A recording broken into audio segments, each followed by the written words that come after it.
ده الطريق اهو اسفلت جاي من ابو غالب. وده الشكل الخارجي بتاع الكومباوند، حاجه تحفه. وناس هناك ممتازين، ناس بتستلم وبتشوف. بسم الله الرحمن الرحيم. معانا عرض ممتاز، مجموعة فيلل داخل كومباوند معروف، على طريق متفرع من طريق أبو غالب، بينه وبين الصحراوي حوالي 4 كيلو أسفلت.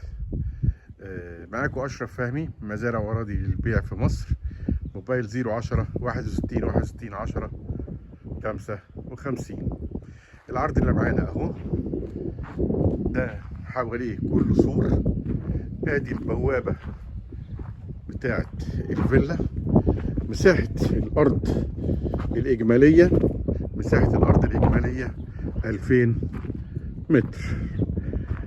مساحة المبنى مسطح الدور 136، أرضي 136. الدور الثاني، الدور الثالث لسه هنطلع نشوف، وبعدين في روف، بس الروف بيطلع له سلم خارجي. ادي صاحب الفيلا بيشطف فيها، يعني هو مش ساكت، بيشطف فيها بالرغم ان هو بيبيع. وطبعا الشراء المتشطب غير شراء الغير متشطب او تحت التشطيب.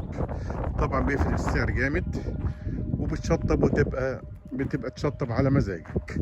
الاساسيات في المكان معموله. دي شوايه اهي، ودي غالبا ده شلال، وده معبر عامله، وده البسين اهو معمول مصروف خرسانه وتحت التجهيز. ادي البسين تمام. ادي الجار اللي جنبينا، السور كله حوالين الفيلا كله سور سلك. ادي التراس الخارجي، وادي الفيلا من الخلف. الفيلا هي من الخلف. ارجع ورا اصورها لكم عشان اجيب الفيلا لها من الخلف.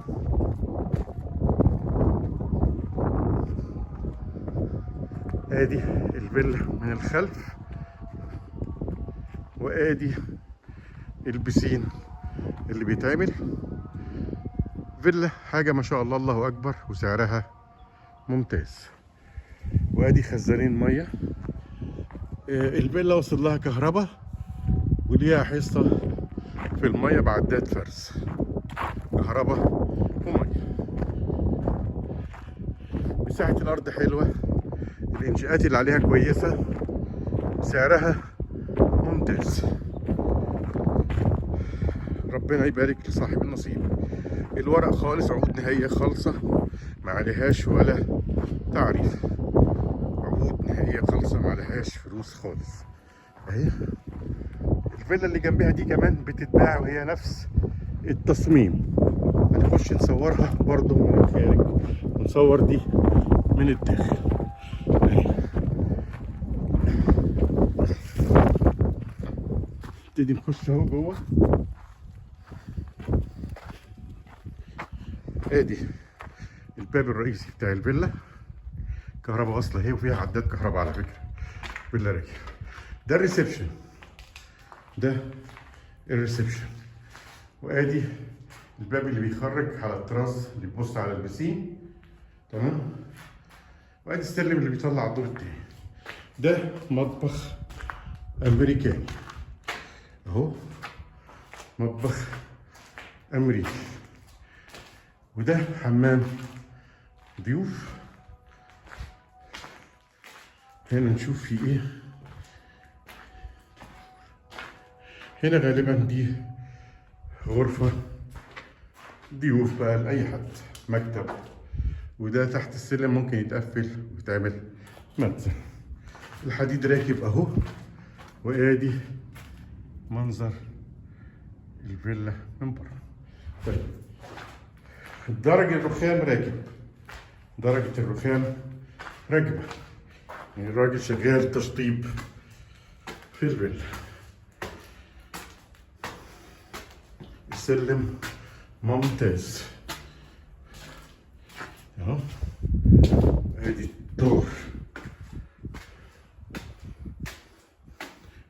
الدور التاني، ده ريسبشن استقبال كده اهو.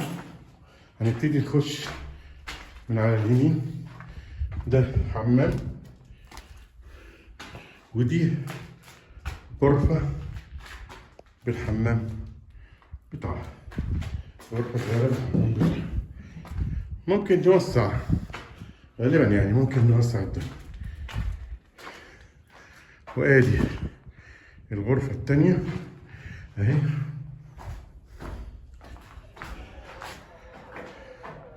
ادي الغرفة التانية بتطل على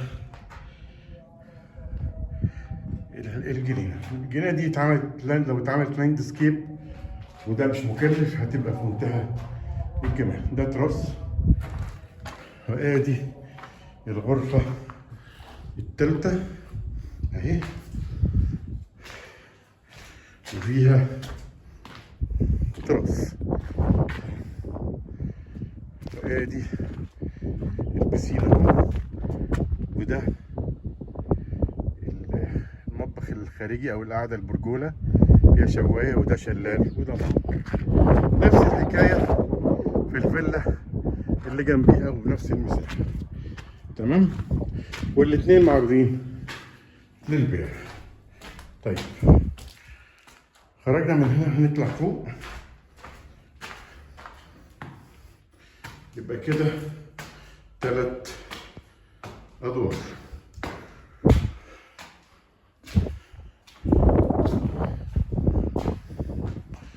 الدور اللي فوق يعتبر اللي هو قبل الروف يعني. دي غرفة ماستر كبيرة جدا، دي غرفة كبيرة جدا ماستر اهي. وادي الحمام بتاعها، وده دريسنج روم، يعني ده دريسنج روم وده الحمام، وده التراس اللي خاص بيه. الغرفة كبيرة جدا، يعني تعتبر 60% تشطيب لأن هو مركب ساحب سلك كهرباء. ودي الغرفة التانية اهي، بص على البسين والبركولة والشلال. الأرض جميلة جدا، يعني شوف الزراعات اللي جنبيها ممتازة. طيب نبتدي ننزل بقى. طيب كان في هنا مطلع تقريبا للروف. من هنا ممكن تطلع تعمل سلم حديد وتطلع فوق خالص، فوق الفيلا من فوق خالص. الفيلا تشطيبها كويس، مكانها كويس، كومباوند محترم.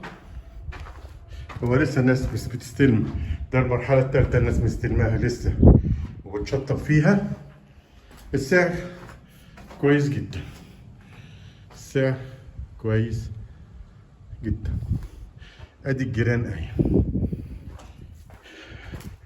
كده.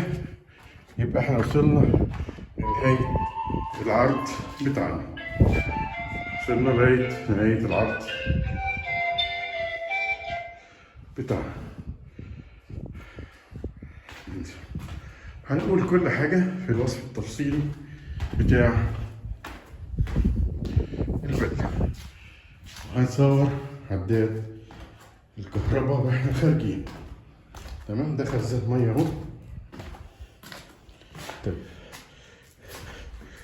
انا شخصيا لو بشتري هشتري نص تشطيب، مش هشتري تشطيب كامل لعده اسباب. او اهمها ان التشطيب اللي انا هعمله على مزاجي انا وراحتي انا، مش ههد واشطب من جديد. الحاجه التانيه السعر بيبقى فارق جدا في حاله الشراء نص تشطيب.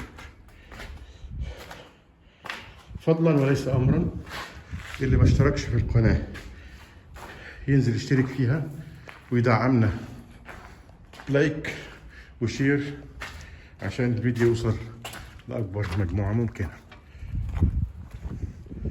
شكرا.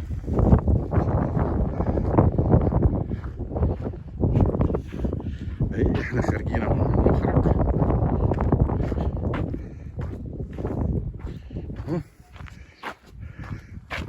دي فيلا الناس ساكناها، نضبة ساكنة. هي دي عداد الكهرباء اهو. شكرا، سلام عليكم. قالوا السعر بتاع الفيديو في الوصف التفصيلي بتاع في صندوق الوصف بتاع الفيديو. شكرا، سلام عليكم.